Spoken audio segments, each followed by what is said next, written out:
Festival అంటేనే హడావిడి మొదలవుతుంది కదా. మమ్మీ మార్నింగే అన్ని పనులు ఫినిష్ చేసేసుకున్నారు. బతుకమ్మని ప్రిపేర్ చేయాలి కదా, ఈవినింగ్ అవుతుంది. చాలా అంటే చాలా రెయిన్ పడుతుందండి ఇక్కడ. ఈవినింగ్ అలా 4 అవుతుంది, చాలా రెయిన్ పడుతుంది. మా తమ్ముడు అయితే ఘోరంగా ఆడుకుంటున్నాడు వర్షంలో. లోపలికి రమ్మంటే అస్సలే రావట్లేదు. మా ఇంటి దగ్గర ఉన్న ఫ్లవర్స్ని కొన్ని, ఇంకా మేము మార్కెట్ నుండి తీసుకొచ్చుకున్న ఫ్లవర్స్ అన్నిటిని పెట్టి బతుకమ్మని ప్రిపేర్ చేద్దామని కూర్చున్నాము. యాక్చువల్లీ బతుకమ్మ సెలబ్రేషన్స్ ఊర్లో అయితే చాలా మంచిగా సెలబ్రేట్ చేస్తారు కదా. అంటే అందరూ ఊరికే వెళ్ళిపోతారు కదా. సిటీస్లో ఉండే వాళ్ళందరూ బతుకమ్మ ఫెస్టివల్కి డెఫినెట్లీ ఊరు వెళ్తారు. వెళ్ళని వాళ్ళు మాత్రమే ఇక్కడ సెలబ్రేట్ చేసుకుంటారు. ఇక బతుకమ్మని సెలబ్రేట్ చేయడానికి మా మమ్మీ ఫస్ట్ ఆకులు వేసేసి దాని మీద పసుపు కుంకుమ చల్లేశారు. ఈ తంగడి పువ్వు మా ఇంటి చుట్టుపక్కలే ఉంటుందండి. ఎంత అంటే అంత ఉంటుంది. యాక్చువల్లీ మేము లేట్గా తెంపుకున్నాం, కానీ చాలామంది ఎక్కడెక్కడి నుంచో వచ్చి ఇక్కడ తీసుకున్నారు. చుట్టుపక్కలనే ఈజీగా అవైలబుల్గా ఉంటుంది అండ్ చాలా ఫ్రెష్గా ఉంటుంది. ఎందుకంటే మనం అప్పటిదప్పుడు తెంపుకుంటాం కదా. చాలా ఫ్రెష్గా ఉంది అండ్ చాలా బాగుంది, వాడిపోలేదు అస్సలే. తంగడి పువ్వు తెచ్చినప్పుడే ఈ తంగడి ఆకులు కూడా తెచ్చాము. బతుకమ్మ పొట్టలో వేయాలి కదా, సో అది మంచిగా స్టిఫ్గా ఉండాలంటే వీటిని వేయాలి కాబట్టి ఇవి కొన్ని ఎక్కువనే తీసుకొచ్చుకున్నాము. మా మమ్మీ బతుకమ్మ ప్రిపేర్ చేస్తుంటే మా పని ఏం లేదండి, వీటిని చుంచి బతుకమ్మలో వేయడమే. ఇక బంతిపూలు తీసుకొచ్చుకున్నాము మార్కెట్ నుండి. మా మమ్మీ బంతిపూలు కుడుతున్నారు. ఏ ఫెస్టివల్ అయినా అందరూ కలిసి సెలబ్రేట్ చేసుకుంటేనే మంచిగా అనిపిస్తుంది.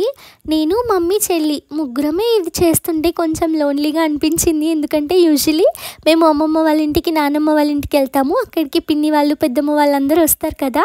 అందరూ కలిసి కూర్చొని బతుకమ్మని పేరుస్తుంటే ఆ హ్యాపీనెస్సే వేరు కదా. ఇక మా ఓరియో గాడైతే కోతి పనులు చేస్తున్నాడు. బతుకమ్మ దగ్గరకు వచ్చి ఇక్కడ ఫ్లవర్స్ అన్నిటిని తినుకుంటూ కోతి పనులు చేస్తా అని ట్రై చేస్తున్నాడు. రానివ్వకపోతే పిచ్చి పిచ్చి చేస్తున్నాడు. మా మమ్మీకి అయితే చాలా కోపం వచ్చేసింది మా ఓరియో చేసిన పనికి. రోజ్ ఫ్లవర్స్ చాలా ఫ్రెష్గా ఉన్నాయండి. ఈ రోజ్ ఫ్లవర్స్కి స్టిక్ పెట్టేసి బతుకమ్మకి కుచ్చుతున్నాము. చాలా బాగుందండి ఈ థాట్ అయితే. అవైలబుల్గా ఉన్న ఫ్లవర్సే తీసుకొచ్చుకున్నాం కదా, ఎక్కువ బంతిపూలు ఉన్నాయి. మొత్తం బంతిపూలతో బతుకమ్మ అయితే బాగుండదని ఇలా రోజ్ ఫ్లవర్స్కి స్టిక్తో ఇలా కుచ్చేసి వాటిని బతుకమ్మలో ఇన్సర్ట్ చేసాము. ఇది చేసిన తర్వాత మంచి లుక్ వచ్చిందండి బతుకమ్మకి. చాలా మంచిగా అనిపించింది బతుకమ్మని చూస్తుంటే. ఇలాంటి క్రియేటివ్ థాట్స్ మమ్మీలకి ఎందుకు వస్తాయి చెప్పండి, మనకైతే ఇలాంటివి ఏవి రావు. ఆ చెట్లకి కూడా రోజ్ ఫ్లవర్స్ ఉన్నాయి. వాటిని బతుకమ్మ కోసమే అస్సలే తెంపలేదు. యూజువలీ మేము దేవుడి పూజకు కూడా రోజ్ ఫ్లవర్స్ అయితే తెంపమండి. చెట్టుకు రోజ్ ఫ్లవర్ తెంపొద్దు అని అనుకుంటాము. కాకపోతే ఇప్పుడు బతుకమ్మకి కాబట్టి తెంపేశాము. మా మమ్మీ రోజ్ ఫ్లవర్స్తో ఇలా పైన డెకరేట్ చేస్తుంది. ఇది సీతజడ పూలండి. సీతజడ పూలను కూడా ఇలా డెకరేట్ చేసేసి బతుకమ్మని కంప్లీట్ చేసేసారు. బతుకమ్మ అంటే మెయిన్గా ఉండాల్సింది గౌరమ్మ కదా. సో పసుపుతో చిన్న గౌరమ్మని ప్రిపేర్ చేసేసి బతుకమ్మపై పెట్టేశారు. ఇంకా ఇది బొడ్డెమ్మ అంట అండి. దీన్ని ఖచ్చితంగా పెట్టాలంట బతుకమ్మలో. ఇదైతే మా చెట్టుకే కాసిందండి. చాలా జాగ్రత్తగా చూసుకున్నాము, బతుకమ్మకి యూజ్ అవుతుందని. లాస్ట్కి బతుకమ్మకి యూజ్ అయింది. మీకు చెప్పాను కదా ఓరియో పిచ్చి పిచ్చి చేస్తున్నాడని. మొత్తం కుంకుమ రాసేసుకున్నాడు కాళ్ళకి. చిన్నప్పుడు బతుకమ్మ వచ్చిందంటే చాలా హ్యాపీగా ఫీల్ అయిపోయే వాళ్ళం, చాలా ఎగ్జైట్ అయ్యే వాళ్ళం. కానీ పెద్ద అవుతున్న కొద్దీ ఫెస్టివల్స్ అంటే ఎగ్జైట్మెంట్ తగ్గిపోతుంది. అదేంటో తెలీదు. ఫ్యామిలీ అందరూ కలిసి ఉంటే హ్యాపీగా సెలబ్రేట్ చేసుకోవచ్చు అని ఎగ్జైట్మెంట్ ఉంటుంది. కానీ మనలో మనమే సెలబ్రేట్ చేసుకుంటున్నామని ఎగ్జైట్మెంట్ తగ్గిపోయే ఛాన్స్ ఉంది.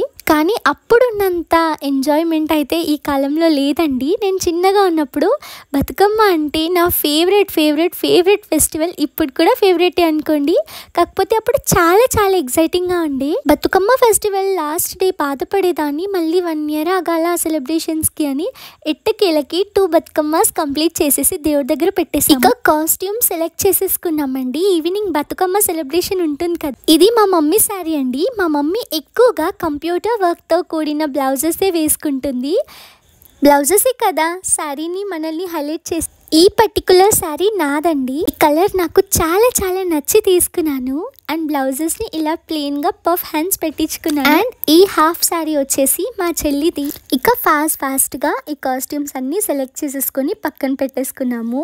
మా జ్యువెలరీ కూడా ముందే సెలెక్ట్ చేసేసుకొని పక్కన పెట్టేసుకున్నామండి. లేకపోతే వెళ్ళే టైం కంటే అన్నీ తీసేసుకుంటే చికాక్ చేసేసి అక్కడే పెట్టేస్తాము. మళ్ళీ వచ్చిన తర్వాత చదువుదామంటే ఓపిక ఉండదు. అందుకే ఇలా తీసి పెట్టుకున్నాము. జనరలీ ఫెస్టివల్స్ అంటే మొత్తం మేకప్ ప్రోడక్ట్స్ అనుకుంటారు. కాకపోతే మేము ఎలాంటి మేకప్ ప్రోడక్ట్స్ యూజ్ చేయమండి. అందరి ఇంట్లో నార్మల్గా అవైలబుల్గా ఉండే fair and lovely powder, lip balm, lipstick, tikli అంతే. ఇది మా సింపుల్ లుక్. ఇక ఇలా రెడీ అయిపోయాము. మేము ప్రిపేర్ చేసిన బతుకమ్మలను పట్టుకొని ఇక బతుకమ్మ సెలబ్రేషన్ కోసం వెళ్తున్నాము. మా లుక్ మీకు ఎలా అనిపించిందో కింద కమెంట్ చేసేయండి. మా అమ్మమ్మ వాళ్ళ ఇంటి దగ్గర అయితే 4కే వెళ్ళిపోతారండి బతుకమ్మ దగ్గరికి. కానీ ఇప్పుడు టైం 7 అవుతుంది. ఈ టైంకి మేము వెళ్తున్నాము. మాకు తెలిసిన ఆంటీ వాళ్ళు ఉన్నారు, వాళ్ళు కూడా వస్తున్నారు. సో మేము కలిసి వెళ్దాం అనుకున్నాము. ఇక బతుకమ్మ సెలబ్రేషన్ దగ్గరకు వచ్చేసామండి. చాలా తక్కువ పీపుల్ ఉండే అండి. యాక్చువల్లీ విలేజెస్లో అయితే చాలా మంది ఉంటారు, కానీ ఇది సిటీ కదా, సో చాలా అంటే చాలా తక్కువ మంది ఉన్నారు. మా అమ్మమ్మ వాళ్ళ ఊర్లో అయినా నాన్నమ్మ వాళ్ళ ఊర్లో అయినా ఒక్కటే ప్లేస్ దగ్గరికి అందరూ వచ్చేసి అక్కడ ఇలా రౌండ్స్ లాగా డిఫరెంట్ గ్రూప్స్ లాగా ఆడతారు.